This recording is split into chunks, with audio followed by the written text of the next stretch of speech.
Тиликтин атайын проектиси эрте айда өткөрүү аракети деген бир сындыр айтылат. Кара пиар, каралоо жасашты.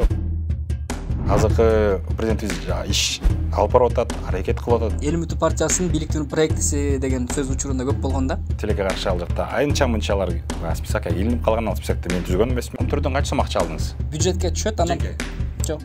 Алган жоксуз. Албайсыздар. Президенттикке бара турган инсанга ылайыктуу бир программа дейм да. Депутаттын мынчалык рычагы жок да мындай программа ишке ашырганга. Эч кимдин рычагы жок. Бирок мамлекет башчы болбойт деди. Токтобойбуз. Канча каражатыңызга мындай? 820 миң сом. Саламатсыздар урматтуу көрүүчүлөр. Бүгүн бизде конокто жарандык активист, Ленин бир мандаттуу округунан талапкер Эртай Исаков. Биринчи суроо, ушул саясий аренага аралашып баштадыңыз, анан активдүүлүгүңүз абдан мурдагыдан дагы жогору болуп атат. Мынчалык активдешишиңиздин себеби эмнеде? Ассаламу алейкум, урматтуу көрөрмандар. Рахмат. Алдава Неври студиясы чакырганыңызга, Кутумбек мырза.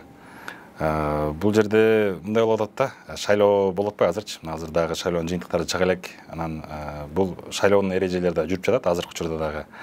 Анан ошондой эле биз шайлоого чейин деле баягы коомчулукта көргөндөр бар, сиздер деле балким уксаңыздар керек. Бир анча-мынча болсо дагы кичинекей салымыбызды коомчулукка кошуп, жакшы иштерге себепкер бол деп жүргөн убактыларыбыз бар. Шайлоонун астында болсо, бул Ленин бир мандаттуу округу боюнча шайлоо болду. Ошол жакта колубуздан келишинче эл менен жолугушууларды жасадык. Ошондой эле шайлоо бүттү 28 май күнү. Азыр жыйынтыгын күтүп отурабыз.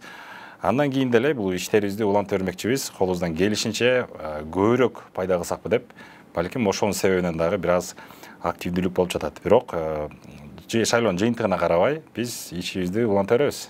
Бул максат депутат болуш эмес, мандат алыш эмес, бир чиновник же бир бийликке келиш эмес, максат коомчулукка жардам берүү. А депутаттыкка аттанганын себеби бул жогорку кеңештин депутатынын ыйгарым укуктары биздин мындай колубуздарга көбүрөөк инструмент берет. Ошол себептен биз аттанганбыз. Мына шайлоо боюнча азыр сиздин алдыңыздагы эки талапкерге тең иш козголуп, сотто жүрүшөт. Анан эми мыйзам дагы жазылып атат. Кайра шайлоо болсо дагы, болбосо дагы сиздин мандат алуу ыктымалдуулугуңуз азыр жогору болуп турат. Анан муну ушул бийликтин атайын проектиси эрте айда өткөрүү аракети деген бир сындыр айтылат. Буга кандай жооп бересиз? Биз эч кандай эч кимдин проекти эмеспиз, бийликтик эмеспиз, жана бир оппозиция же бир позиция. Биздин өзүбүздүн позициябыз бар, бул жаштардын позициясы деген. Биз ошо жаштар кандай иштейт экен, иштеш керек экенин көрсөтөлү, ынтымакты көрсөтөлү деген максатта жүрөбүз. Буга чейин да айтып келгем, мен эч ким менен менин байланышым жок. Бирөө менен байланышым боло турган болсо, чак казып чыгып, ошону коомчулукка жарыялап, өзгөчө шайлоо учурунда кээ бир оппоненттерибиз 4 бар. Алардын аттарына чейин билебиз. Жана алардын кимдер тургандан биздин кара пиар, каралоо жасашты. Ошолор дагы бул нерсени айтып чыкмак. Биз эч кимдин проекти эмеспиз, тем более бийликтики. Эртай мырза, бул сөз менимче мурдатан эле келатат. Буга чейин Эл үмүтү партиясына талапкерлигиңизди койгонсуз. Анан ошол Эл үмүтү партиясын бийликке көп жабыштырышканда, баягы Теңиз Бөлтүрктүн иниси бар экен ал жерде, анан жалаң жумушсуздардан турган партия мындай акчаны каяктан тапты деп баягы акчаңыздарга тиешелүү мекенчилдеги айрым талапкерлердин өтүшүн иши кылып Эл үмүтү партиясынын бийликтин проектиси деген сөз учурунда көп болгон да. Депутаттар айткан. Анан ошондон улам болсо керек. Сиз азыр Эл үмүтү партиясында барсызбы? Буга кандай жооп бересиз? Эл үмүтү партиясынан мен арыз жазып, катайлап чыгып кеткен эмесмин, бирок эч жерде мен катталган эмесмин. Шайлоого дагы мен Ленин бир мандаттуу округунан жалгыз өзүбүздүн атыбыздан чыктык. Бирок ошо Эл үмүтүдөгү балдар менен биз көбүнчө жаштар ал жакта билесиздер, атайын түзүлгөндө дагы ал баягы эскилерге аралашпасын деген болгон, бирок тилекке каршы ал жакта айынча-мынчалар списокко илинип калган, ал списокто мен түзгөн эмесмин. Эч кандай ал кездерде сөздөр айтылган билесиздер, ал тууралуу жооптор дагы бар. Бирок бүгүнкү күндө биз бардык жаштар менен кайсы гана партия болбосун, же бир кыймыл болбосун, же мамлекеттик кызматтарда иштегендер болбосун, мейли күч түзүмдөрүндө, мейли башка жеринде алар менен алака түзүп, иштешип, коомчулукка чогуу пайда алып келели деген ниетте иш алып барып алар менен кезигип жүрөбүз. Ошондой эле бул заман азыр көрүп атасыздар, смена поколений деп коет. Эскилер азайып, алар кетип, алар кайра ордуна жаңылар келет. Ошолорго биз дагы бир салымыбызды кошолу деп жүрөбүз. Негизи Эл үмүтү партиясы кандай партия, Эртай мырза? Анын ичинде мына ошол эле Улукбек Карыбек уулу бар, Болот Ибрагимов бар эле активисттерденчи.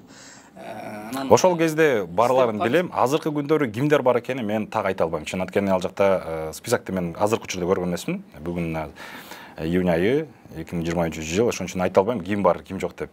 Мен байланышып турабыз балдар менен. Силер партиялаш болгонсуздар да, анан партиялаш деген өзү бир идеологиянын аркасынан, идеянын аркасынан, бир программанын аркасынан бирикти деген сөз да. Анан сиздер партиялаш болуп сүйлөшүп, карым-катнаш барбы ушул блогерлер менен? Эми карым-катнаш бар, бирок жанагындай партийный иштер болгон жок, чын айтканда.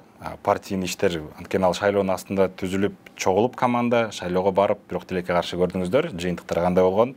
Ал партия көп жерден утуп, бирок кээ бир аймактардан өтпөй калган себептен болбой калды. Бирок партиянын негизинде эмес, бирок мындай бир идеялардын, жакшы иштердин негизинде биз байланышып жүрөбүз. Эртай мырза, кайра мына шайлоого келсек, кайра шайлоо болсо дагы, шайлоо болбой калса дагы сиздин өтүп кетүү ыктымалдыгыңыз жогору болуп турат да. Анан өзүңүз кандай сезип атасыз? Азыр мен мына болом деп эле турасызбы же кандай? Шайлоо тилекке каршы аябай кир өттү. Мен былтыркы ошо эл үмүтү менен мурдагы жылы болуп калат. Барганда аны баягы партия өзү баарын дайындап берген. Мен болгону барып, даяр жерде, уже бар уюштурулган жерде, элдер чогултулган жерде барып, баягы сөз сүйлөп, биз баягы катышканбыз. Бирок анда бир өзүбүз бир 5%-ын көрдүк десек болот да шайлоонучу. Быйыл мына 2023 жылы Ленин районуна чыкканда биз бир мандат, одномандатный партиянын атынан эмес, жалгыз өзүбүздүн атыбыздан чыктык. Ошондо баягы башынан баштап аягына чейин өзүбүз уюштуруу иштерин көрүп, ошондо биз шайлоо эмне экенин көрдүк. Ошон үчүн шайлоо эмне экенин көрөм дегендер болсо, шайлоого бир мандаттуу округтан катышыңыздар. Анан шайлоо өтө кир өттү. Өз көзүм менен подкуп болуп аткан, акча алып аткан, акча берилип аткан жерде, аларды кармап аткан жерден өз көзүм менен көрүп, түз эфирге чыгып, коомчулукта эле көрсөңүздөр керек. Эгерде мындай кетиште дагы шайлоо боло берсе, шайлоонун кылуунун эч кажети жок. Шайлоону жарыялап туруп, ошол жерден эле список менен акчасын алып, берип, өткөзүп коюш керек экен да. Бирок таза шайлоо деп айтыш кыйын. Бирок мага айтышты, бул шайлоо өтө таза өттү депчи. Эгер ушул шайлоо таза өткөн болсо, анда мурункуларын билбейм. 2020-жылы болгон шайлоо тууралуу маалымат беришти балдар. Багажын тергеп, пачкап, мындай эмеге сумка акчаларды ташып, уюктердин астына жеткизип барып, уюктердин ичине кирип, момундай акчаны кармап эле кирип келген кишинин паспортун алып, колуна акча карматып, ошол жерде шайлоо комиссиясынын көзүнчө ушундай иштер болгон дейт 2020 жылы. 21 жылы дагы кир өттү, көрдүңүздөр. Быйылкы шайлоо дагы өтө кир өттү. Анан шайлоодон башталат экен баардык иш. Мамлекеттин өнүгүүсү дагы ошо шайлоодон түптөр өткөнүнө мен көзүм жетти. Элдер шайлоого катышыш керек. 124 миң адамдан 17 миң адам барды. Бул 14%га жетпеген катышуучу. Элдердин саясий эрк, элдердин мындай жашоосуна тээ турган чоң чечимдер негизи эл кылат экен. Бирок ошо эл кылганда кантип кылат? Бул биринчи эле элдин өзүнүн мамлекетинде жазылгандай, мыйзам жазылгандай укугу бул шайлоого катышып берүүсү.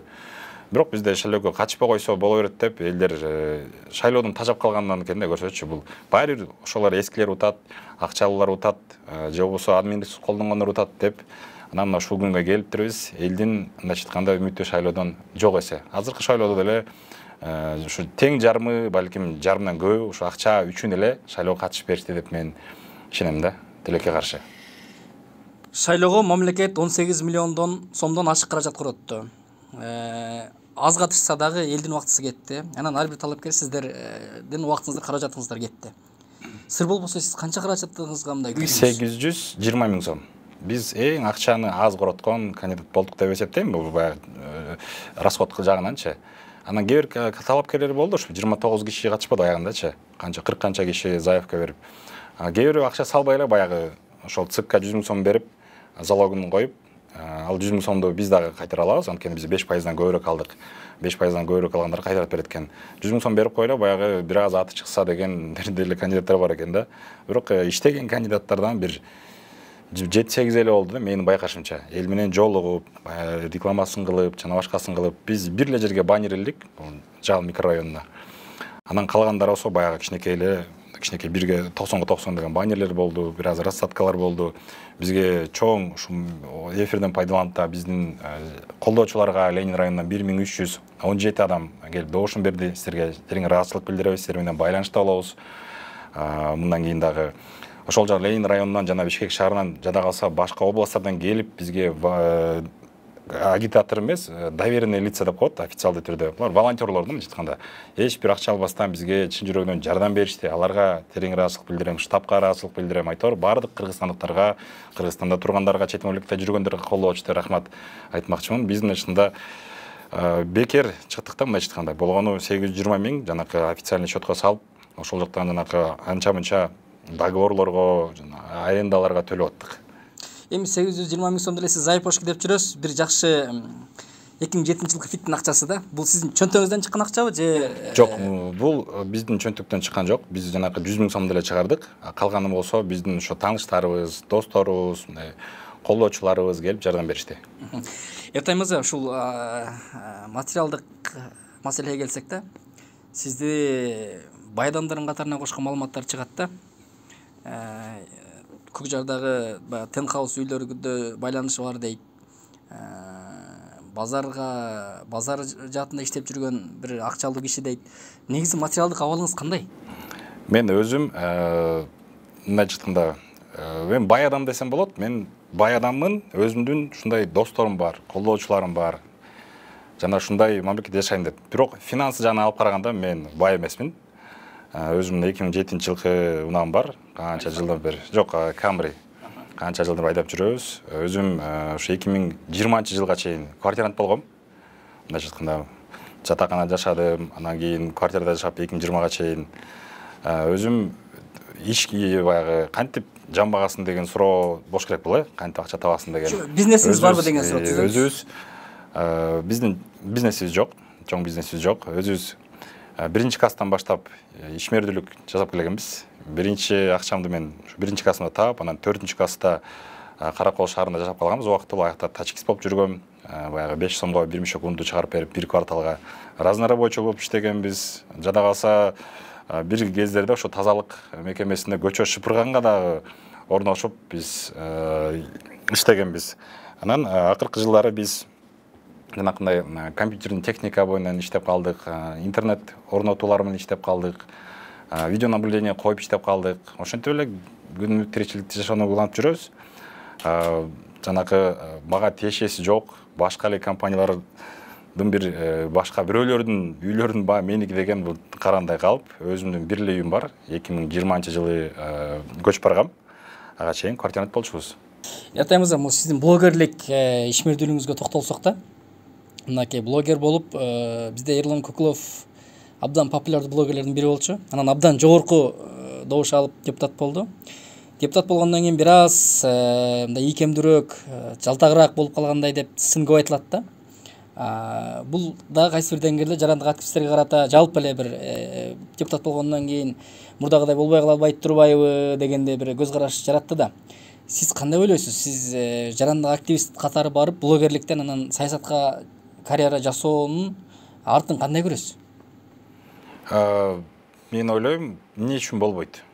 Замандын жүрүшүнө жараша, биз баягы заманга ылайык азыркы күндө мен туура эле деп эсептейм. Болгону результат көрсөтүш керек. Результат көрсөтпөгөн ушундай ситуациялар болгон болсо, алардын эми өзүнөн да, анан ошондой эле Эрлан Кокуловдун азыркы күндө мен жакшы иштеп атат, же жаман иштеп атат деп айта албайм. Мен билем, жогорку кеңеште ушундай депутаттар бар. Алар коомчулукка чыгып айтпайт, бирок аркасында реалдуу иштери бар. Жана ошондой эле мен билем, аттарын атабай эле коеюн. Ушундай депутаттар бар. Хайптын аркасында эле, кооз сүйлөөнүн аркасында бирок кылган бир иши жок да. Эрлан Кокуловдун дагы азыр убакыт көрсөтөт. Бирок тилекке каршы буга чейин канча мыйзам жазганды менде маалыматым жок экен. Өзүм тууралуу айта кетсем, ар бир адам ар кандай. Ким кандай максатта барган, эмне иштер жасайт, аны эл баа берет. Азыркы күндө Эрлан Кокуловго да эл өзү баа берип атат. Бирок бир адамды бир адамга байлаган туура эмес, себеби 7 миллион киши, 7 миллион ар башка да. Бир депутат туура эмес иш кылса, ал депутаттардын баарын эле жокко чыгарып салганда туура эмес. Негизи айтсаңыз, эми мына Зайпошки деген кыймылды иштетип келатасыз, өзүнүн бир колдоочуларын топтоду ал, Анан ага бир телеграм группаларды ачтыңыз, ресурстар пайда болду. Анан шайлоого келгенде ошол ресурсту дагы шайлоого да колдонуп атасыз да. Мисалы, Зайпошки деген телеграм группага салып атасыз да партиянын программаларын, Бул кайсы бир деңгээлде заёпошко кыймыл үчүн аудитория топтоп, анан ал ресурсту шайлоого пайдалангандыкты туура эмес болуп бул калбайбы? жерде тескерисинче, бул жерде именно ошол заепошкини биз канча 1,5 жылдан болуп калды жакындап түзүп 74.000 адам буга кол коюп берген онлайн петицияда. Ошентип жана телеграм группалардан 10.000ден ашуун каналдар бар, жана ошондой эле башка аккаунттар бар. Бунун максаты, биринчи максатыбыз бул Кыргызстанга оңурлуу унааларды алып келүү болчу. Бирок депутат деген бул машина эле көйгөйүн чечүү эмес, а башка дагы адамдар бар да. Айдоочулардан сырткары жашын артыңдар бар, бала чака бар, студенттер бар, бизнесмендер бар, жанагы башка көйгөйлөр көп да. Алардын да көйгөйүн бирөө чечиш керек. Ошол себептен биз биринчиси бул заепошки болуп чыкты. Биздин чоң проектибиз. Бирок бул бир эле проектибиз. Бирок бизде фундаментальный деген нерсем, жанагы эки нерсени айта кеттим. Андан башка дагы көп проектибиз бар. Буюрса аларды дагы айтып беребиз. Бул нерсени биз колдонгонубуз туура. Себеп дегенде биздин азыркы канча депутатка чуркап аркасынан биз жалдырап жүрөбүз. Если депутат болуп калсак, биз өзүбүз ошол 10.000 адамды дүрбөтпөй, 10.000 адамдын кол топтоп аларды кыйнабай, жалгыз депутат 10.000 адамдын үнүн ошолтукан чыгып, мыйзам жазып, айтып чыгарса болот. Ошол дагы биздин биринчи себебибиз болчу. Биринчи көтөрө турган маселебиз бул заепошки. Эми заепошки үчүн болушунча эле аракет кылып кыймылдап көрдүңүз да. Бийликтин депутаттарга жеткизип көрдүңүздөр, депутаттар да көтөрүп көрдү. Бирок мамлекет башчы болбойт деди, калган структуралар деле мындай болбойт деп, мындайча айтканда дагы улантасызбы же тарай турган болуп калдыкпы? Жок, биз улантабыз, бул аягына чейин барабыз. Биз айтып келгенбиз, токтобойбуз. Тескерисинче бул дагы оборот алат. Азыркы учурда шайлоо иштери менен бир аз азайып калды кыймыл аракетибиз. Бирок азыр бияк чечилгенден кийин буюрса бул нерсени улантабыз. Сиз баягыдан бери байкап отурам, мен дебей биз деп сүйлөйт экенсиз да. Биз дегенде кимдерди эстетсек болот? Сиздин артыңызда бир команда барбы? Команда бар. Карапайым элден чыккан 7 областтын балдары, кыздары арасында биздин кичүүлөр бар, улуулар бар. Мына өткөнкү шайлоодо эле чуркап жүргөн бул дагы команда топтолду. Бул Ленин району боюнча топтолду, Бишкек шаары боюнча топтолду. Буга чейин акыркы 1,5 жылда заепошки коомдук бирикмесин түзүп, ал жакта биздин командабыз бар. Жана ага чейинки кылып келаткан коомдук иштерибиздеги жардам берип жүргөн ыктыярчыларыбыз бар. Мына Кыргызстанда жаштар десем мен жаңылбайм. Көбүнчөсү жаш балдар. Эртай мырза, бүгүнкү күндө негизи азыркы бийликтин алып бараткан жолун, азыркы бийликтин жүргүзүп аткан саясатын кандай баалайсыз? Азыркы бийликтин алып бараткан ишин жалпысынан айтсам, аракет кылып атышат чынында. Бирок кадр жок, жана ошондой эле тегерегинде жүргөн айрым фамилияларын атабай эле коеюн. Айрым адамдар өтө терс таасир, өлкөнүн келечегине балта чаап атышат деп мен айтсам болот. Жана ошондой азыркы бийликке дагы команда керек, командасы аз болуп жатат. Иштеген кадрлар көрүп атпайсыздар, кайта-кайта акимдер кетип атат, губернаторлор кетип атат, уят болуп атышат. Өздөрү жогору жакты мындайча подстава кылгандар учурлар болуп атат. Айтор көзөмөл бул жакта жок болуп, көзөмөл жетишпестиги бул баягы эле человеческий фактор. Бул жакта системный управлениени өзгөртүш керек. Азыркы мамлекеттин управлениясы бул эски. Бул азыркы заманга талапка жооп бербейт. Көрүп атасыздар, мурунку президенттер бир жумалап экранга эмес интернетке чыкпай калчу. Азыркы президентибиз иш алып барып атат, аракет кылып атат, бирок командасы жана тегерегиндеги адамдар жакшы иштебей жатат деп мен баа бермекмин. Андан башка иштерчи кайсыларды баалай аласыз, мисалы? Же кайсыларын сындай аласыз? Реакция бергенде мага жагат. Өзү соц тармакта отуруп, бир жумада бир көйгөйлүү маселелерди алып чыгып туруп, жооп берип коет. Бул дагы жакшы нерсе да. Мисалы үчүн акыркы кылган иши мага жакты да. Кандидаттардын баарын чогултуп, шайлоо алдында ушундай подкуп болбосун деп өзү суранды, талап койду. Жана ошондой эле өзү менен чогуу бийлик бутактарынын башчылары, министрлерди алып келип, ошол жерге отургузуп берди. Ошонусуна мен өтө ыраазы болдум да. Кумтөр, Кемпирабад деген сыяктуу иштерге. Кумтөр боюнча мен азырынча ыраазымын деп айта албайм. Себеп дегенде Кумтөрдөн канча акча түшүп атат, каяка кетип атат, мен маалыматым жок, ал эч кимдин маалыматында жок. Бирок тошто Кыргызстанга алдык. Бул жакшы нерсе. Бирок алгандан кийин иштерин мен мурункудай ачык айкын көрө албай жатам да эмнегедирчи. Мага жакпаган жанакы смарт контракт менен эгер ушул нерсени да келтирип койсо, смарт контракттан көрүнүп турат ачык айкын. Мамлекет конституция жазылган. Мамлекеттин байлыктары бул элдики деп. Демек, Кумтөрдөгү бул элдики. Сизге суроо, Кумтөрдөн канча сом акча алдыңыз? Кумтөрдөн Бүгүнкү күндө акча бюджетке түшөт, анан Жеке. жок, Алган жоксуз. албайсыздар. Биздин программада Кумтөргө дагы жеке, кумтөрдөн жеке жаранга акча барат деген жок да бүгүнкү күндө. бирок мыйзамда жазылган. Сиз алышыңыз керек. Биздин ошол статья иштеш үчүн биз жанагы смарт контракт деген нерсеге ушул нерсени дагы бул глобал чоң мамлекеттик деңгээлдеги программабыз. Мамлекеттин кайсыл гана жеринде кең байлыктар болобу, башка байлыктардан акча түшүп атабы, ошол акчанын канча бир пайызы баары эле бюджетке кетип калбайбы, баары эле жолго кетип калбастан, бир канча пайызы сизге, смарт контракт менен сизге жазылат. Айлык болуп түшүш керек же кандай? Айына болуппу? Ай сайын түшүп туруш керек. Мейли 1000 сом, мейли 2000 сом ай сайын, бирок 7 миллион кыргызга бала төрөлдү, төрөлөр замат счет ачылат, смарт контракт аркылуу бир ачылат, болду. Аны эч ким атайын барып салбайт, автоматтык түрдө түшө берет. Аны көзөмөлдөгөн бул бир канча аудитордук компаниялар бар. Мисалга тарайта кетсек, өткөндө мына Тазалык компаниясынын Сарпашев деген жетекчиси, жаңылбасам, коррупция менен кармалып, счетный палатабыз биздики баарын ишчек соп-соңу деп айтышкан экен. Аудитор жеке компанияны киргизди, 1 миллион сом ага төлөп берди текшерген үчүн. Алар 20 күн отуруп текшеришти, 30 миллион недостатты чыгарды, 30 миллионду кайтарып берди. Бюджетке 29 миллион түштү, текшерген адамга 1 миллион берди. Бул кандай пайда? Көрдүңүзбү? Ушундай эле биз счетный палатадан анткени бул мамлекеттик болуп атпайбы? Сырттан көзөмөл болуш керек. Жана ошондой эле ачык айкын болуш керек. Эртай мырза, мына сиз Лелин районунда эң проблемасы көп жерден талапкер болуп атасыз. Суу кече пайда болду. Паркы бар, баягы Чортековдун боюндагы паркты салып берди эбелдер канчадан бери жүрүшөт.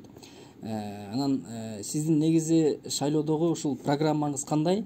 Эгер кайра шайлоо болсо деле ага толуктуу өзгөртүү киргизесизби же ушул программа менен барасызбы?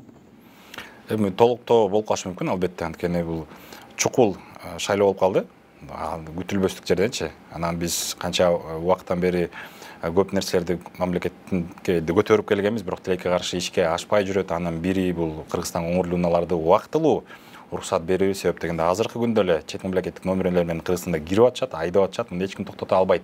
Эч кандай мыйзам да жок токтото турган. Себеп дегенде ал үчүн ЕСтен, таможнядан чыгыш керек да. Азыркы күндө эч ким чыкпайт, туурабы?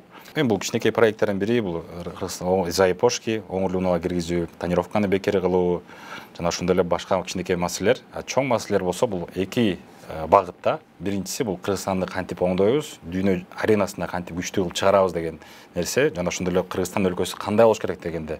Бул эң эле биринчи келип, мындайча айтканда, тең укуктуулук, социальный государство баары укугу бирдей болуш керек. Мамлекеттик кызматтарды баары бирдей алыш керек. Экология жактан мамлекетибиз карабасак эртеңки күнү Кыргызстаныбыз жоголуп кетиши мүмкүн.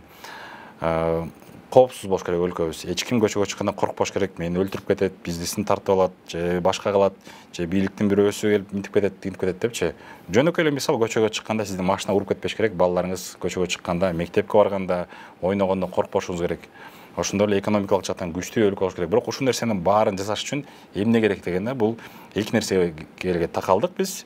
Бул нерсени изилдеп отуруп, биринчиси бул иллюстрация. Иллюстрация дегенде бул мамлекеттин кызматкерлери таза, эч кандай коррупцияга аралашпаган, ушундай өз кызыкчылыгын коргобогон, элдин кызыкчылыгын коргогон кызматкерлер болуш керек экен. Ошондо гана биз өнүгөбүз, болбосо ортодон акчаны алып жеп, өздөрүнүн чечимдерин каалагандай жасап көрүп атпайсыздарбы? Мисалы үчүн азыр бир эле мисал, бир аким жөнүндө айтып кеткем. Бир аким болот, ал жейт, ошол эле суусу курулбайт, суусу чыкпайт, паркы курулбайт, жолдор жасалбайт, тротуарлары жок. Анан билинет, что ал урда болгон экен. Аны камайт, кесет, соттойт. 2 жылдан кийин сиз башка бир аймакка барып калсаңыз, ошол эле аким башка бир кызматта, чоң кызматта иштеп аткан болот, көрсө, аны сот актап койгон экен. Мындайча айтканда, иллюстрация болсо, иллюстрацияны биз деген кандай кыла алып атабыз? Жөнөкөй эле иллюстрация сөз менен эмес, бул нерсени биз жаңы технология, мындайча айтканда, атайын программа бар, блокчейн билесиздер, криптовалюта. Ошо блокчейнге киргизиш керек да, бул нерсени жазыш керек. Ал нерсе өзгөрбөйт, эч ким өзгөртө албайт, эч ким өчүрүп жок кыла албайт. Соттун чечимин сот өзү жок кылып коюшу мүмкүн, документтерин жок кылып коюшу мүмкүн, өрттөп коюшу мүмкүн. Аны болду. Билбейсиз. Же сайт жасап койсо, мейли, карчектин текшерип атпайсызбы? Мунун тонировкасынын уруксаты бар экен, мунун штрафы бар экен деп, ал карчек деле бирөөнүн серверинде, бирөөнүн компьютеринде мынтип турат. Аны деле алып жок кылып койсо болот. Блокчейн системасы бул дүйнө жүзүндө канча миллиондон компьютерлардын ичинде түшөт. Бул нерсе өзгөрбөйт. Экинчи кызматка келе турган болсо текшерилет. базаға түшөт дагы сен баланчанчы жылы урдаган экенсиң момча акчаны, сен акталып кетипсиң, сен кара тизмеде бар экенсиң, сен мамлекеттик кызматка элдин акчасын бөлүштүрүүгө жана башка чечимдерге аралашпайсың деп да ошондо гана таза кызматкерлер келет. Таза кызматкерлер келсе таза иш болот. Жана ошондой эле бардык контракттарды, мындай Кыргызстан бул чоң компания. Жеке компания десек болот, ошондой эле чоң компания. Бул Кыргызстан деген бул договор, бул келишим. Сен мону кыласың, мен мону кылам. Ушул келишимди деген биз өйдө жактан баштап кичинекей келишимге чейин, ушул нотариустарга чейин смарт контракт аркылуу ишке ашырышыбыз керек. Бул эртеби кеч бул нерсе болот баары бир. Бирок Кыргызстан биринчи болуп дүйнөдө жеке компаниялар колдонуп атат азыркы күндө. Ушундай Bitfinex деген компания бар экен, 81 миллиард оборот менен ушул ишти алып барат. Биздин оборот кичинекей эле, 81 миллиард эмес, биздики кенедей эле турат. Сырткы карыз канча? 4 миллиард долларбы? Ички акчабыз деле аз эле. Эми ошол келишимдин баарын аткарганда гана бардык тараптар биз утушка ээ болобуз. Эч ким ортомчу боло албайт. Эч ким өзүнүн кызыкчылыгын киргизе албайт. Мисалы, бир кумтөргө окшогон дагы бир бизде гендерибиз толуп тура. Ошо кумтөргө окшогон дагы бир генди таптык дагы ошол жерден мамлекет бир инвесторго берди. Чет мамлекеттен келди, ал менен договор түздү. Ошол смарт контракттын негизинде ал жерде мамлекет дагы өзү ал инвестор ишин аткарат, жана кетип калбайт деп кепилдик берет. Инвестор келгенде дагы биякта революция хоть 3 жолу болду бизде, 3 жолу эмес, 10 жолу болсо деле ал акчасын жоготпойт экенин гарантия берет. Жана ошондой эле бул келишим өзгөрбөйт. А келишимден түшкөн пайданы ошол замат программа аркылуу, смарт контракт аркылуу бардык адамдар бир заматта алат. Жана ошондой ушул келишимге биз байлап атабыз. Значит, адамдар бар жакшы, жана контракттар бар жакшы. Ал контракттар кагаз түрүндө эмес, ал именно блокчейн аркылуу ишке ашырылат. Бул өзгөрбөйт. Значит, бул базовый, фундаментальный нерсе. Ушул нерсени жасап алсак, жанакындай мына тамчыныкындай туалетке окшоштуруп салып койгондор акчаны жей алышпайт, азырында 2 эсе кустурат. Эми адам баарын көзөмөлдөп жетишпейт, система иштесин деп атасыз да. Система иштесе, система өзү көзөмөлдөйт. Значит, человеческий фактор жок болот. Ошондо жеп ичкендер болбой калат да. Неге базовый нерсе ушул эки нерсе. Эртай мырза, сиздин бул программаңыз жакшы, бирок бул президенттикке бара турган инсанга ылайыктуу бир программа дейм да. Депутаттын мынчалык рычагы жок да мындай программа ишке ашырганга. Ал үстүнө бир мандатты округтан баратасыз. Ишке ашырууга эч кимдин рычагы жок. Жана калса президент дагы мындай чоң чечимдерди жалгыз кабыл ала албайт. Эгерде президент жалгыз кабыл ала турганда, анда бизде башыбыздан канча президент өттү, биз мамлекет өнүгүп кетмек. Бул элге кайрылам. Ушундай чоң чечимдерди кабыл алганда, саясий эрктүүлүктү көргөзгөндө бул элдин эрки, элдин чечими болуш керек. Жалгыз адам, жалгыз президент да эч ким жасай албайт. Ошол себептен канча деген президенттерди көрдүк. Командасы жок. Командасы жок себептен ишке ашыра албай, бут тозлор болуп, тегерегинде интрига болуп, революция болуп, 3 жолу төңкөрүш болду. Жок, сиз депутат болуп калдыңыз дейли. Ушул программаны кантип аткаруу бийлигин ишке ашыртасыз? Биринчи, мен бул нерсени элге түшүндүрөм. Көп эл түшүнгөндөн кийин, эл өзү талап кылгандан кийин, калган жогорку кеңеш болобу, башка аткаруу бийлиги болобу бул нерсени автоматтык түрдө кабыл алып беришет. Эртай мырза, негизи ушул азыр мисалы парламентте партиялык көпчүлүк деп, эгер сиз бир партия менен барып, ал партия көп мандат алган партия болгон болсоңуз, ошол жерде бир аба ырай жараткан партия болмоксуз да. Азыр бир мандат округтан баратасыз да. Анан парламентке барганда элге айткан убадаларымды ишке ашыра албай калбаймбы деп коркпойсузбу? Биз ишке ашыра турган нерселерди кепилдик менен айтып атабыз. Калган нерселерге болсо биз элге түшүндүрүп берип атабыз. Ушундай кылсак, ушундай болот. Жана ошондой эле биз өзүбүзгө таянбайбыз, биз элге таянабыз. Биз ар бир райондон жамааттар түзөлдү деген биздин программабызда бар. Ошол жамааттар ишке ашыра турганга ошол өзүнүн районунан өкүл болуп беришет. Жана ошондой эле ар бир райондон, жана ошондой ар бир областтан, ошентип биз жалпы кыргызстандыктар Кыргызстаныбыз өнүгүш үчүн, гүлдөш үчүн салымыбызды кошуш керек экенин себептегенде ошол 90 депутат эле илип койбой, же аткаруу бийлигине, же жалгыз президентке илип койбой, биз калганыбыз карап отура берген үчүн азыркы күнү ушундай келип такалып отурабыз.